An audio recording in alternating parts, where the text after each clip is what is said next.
नमस्कार, आप देख रहे हैं नेशनल वॉइस। आपके साथ मैं हूं सुरभि और इस वक्त की बुलेटिन की शुरुआत करेंगे बड़ी खबर के साथ। बता दें, हाथरस से इस समय की सबसे बड़ी खबर आ रही है।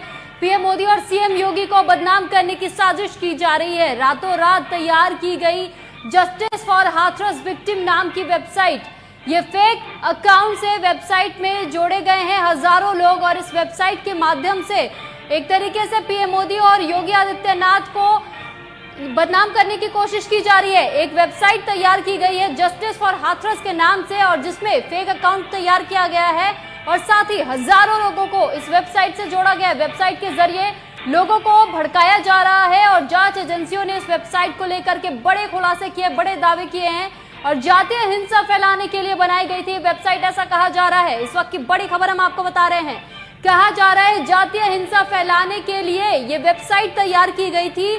जो वेबसाइट का नाम बताया जा रहा है जस्टिस फॉर हाथरस के नाम से ये वेबसाइट एक्टिव बताई जा रही थी, जिसे अब डीएक्टिव कर दिया गया है और कहा जा रहा है इस वेबसाइट से हजारों लोगों को जोड़ने की कोशिश की गई थी। इस वेबसाइट को रातों रात तैयार किया गया था और हजारों लोगों को फेक आईडी बना करके जोड़ा जा रहा था। और लेकिन अब ये जो सबसे बड़ी खबर हम आपको दे रहे हैं, बताया जा रहा है इस वेबसाइट को डीएक्टिवेट कर दिया गया है। एमनेस्टी इंटरनेशनल संगठन का जुड़े होने की भी आशंका जताई जा रही है। एमनेस्टी इंटरनेशनल संगठन जो बताया जा रहा है, पीएफआई भी इस संगठन का भी नाम सामने आ रहा है कि पीएफआई भी इस संगठन से जुड़ी हुई है और कहीं ना कहीं अब ये इस पूरे मामले को लेकर के जिस तरीके से हाथरस को लेकर के पूरे देश में गुस्से का माहौल बना हुआ था, अब ये बड़ी खबर सामने आ रही है। कहा जा रहा है जस्टिस फॉर हाथरस विक्टिम के नाम से एक वेबसाइट लॉन्च की गई थी और रातों रात इस वेबसाइट के साथ हजारों लोगों को जोड़ा गया था और उन्हें भड़काने की कोशिश की जा रही थी। कहा जा रहा है कि जातीय हिंसा कराने की कोशिश की जा रही थी हाथरस में।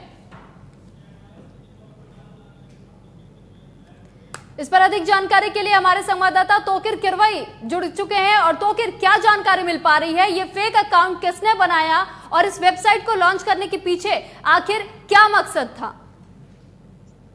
देखिए, बताया जा रहा है कि वेबसाइट तब लॉन्च की गई जब जो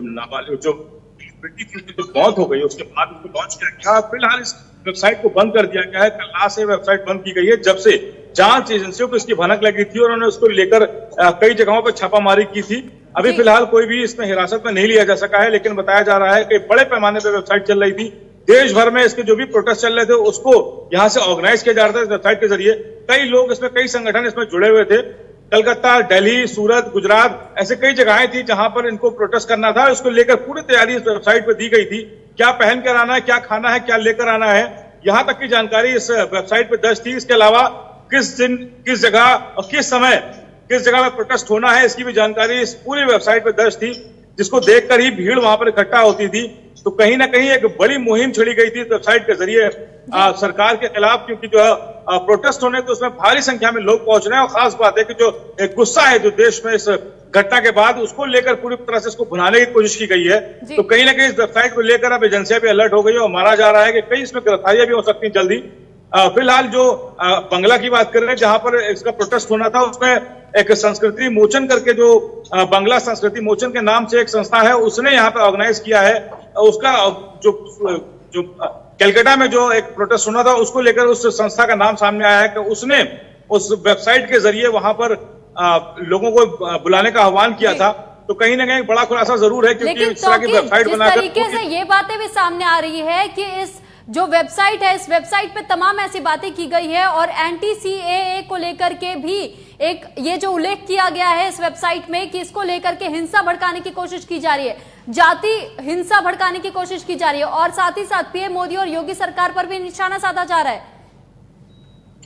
देखिए, ये पूरी तरह से एक आक्रोश को भुनाने की कोशिश है कि जिस तरह से देश में एक आक्रोश है, जो लोग इस समय गुस्से में हैं हाथरस की घटना को लेकर, उसे कहीं ना कहीं प्लेटफॉर्म देने की कोशिश की गई। इसके साथ ही लोगों को इकट्ठा करने के लिए खास बात यह है कि जो प्रोटेस्ट हो रहे हैं अलग अलग जगहों पर, चाहे प्रदेश स्तर पर चाहे प्रदेश के बाहर भी, उन प्रोटेस्ट को पूरी तरह से ऑर्गेनाइज करने की, लोगों को ज्यादा से ज्यादा जोड़ने की पूरी कोशिश की गई इस वेबसाइट के जरिए। कहीं ना कहीं एक बाहरी संगठनों का भी हाथ इसमें सामने नजर आ रहा है।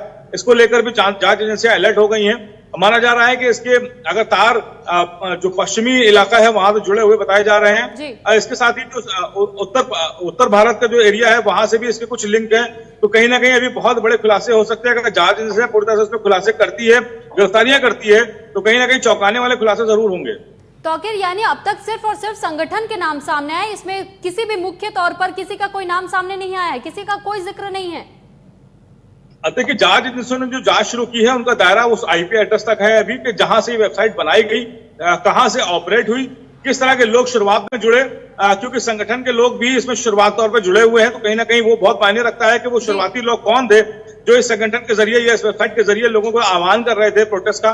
तो उन लोगों तक पहुंचना सबसे बड़ा काम होगा इस जांच एजेंसियों का, उनके हाथ में आने के।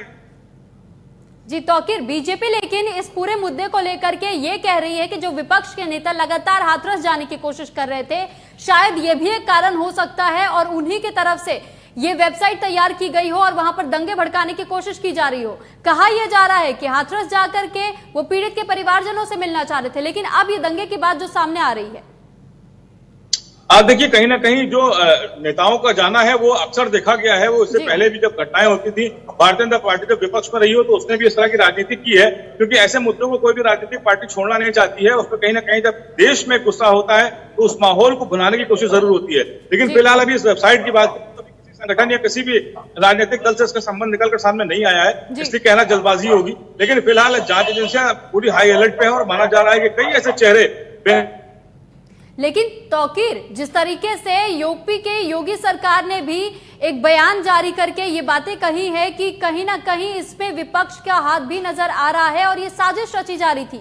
हाथरस में पीड़िता के परिवार से मिलने की बात कही जा रही थी, लेकिन इस बीच में ये एक बड़ा साजिश रचा जा रहा था और जातिवाद के नाम पर यह हिंसा फैलाने की कोशिश की जा रही थी। देखिए, अभी कुछ भी कहना ऐसे बहुत जल्दबाजी होगी, क्योंकि इस तरह के प्रोटेस्ट के लिए कई तरह के आह्वान पहले भी देखे गए हैं। ऐसे में तौकीर, क्या आपको हमारी आवाज मिल पा रही है?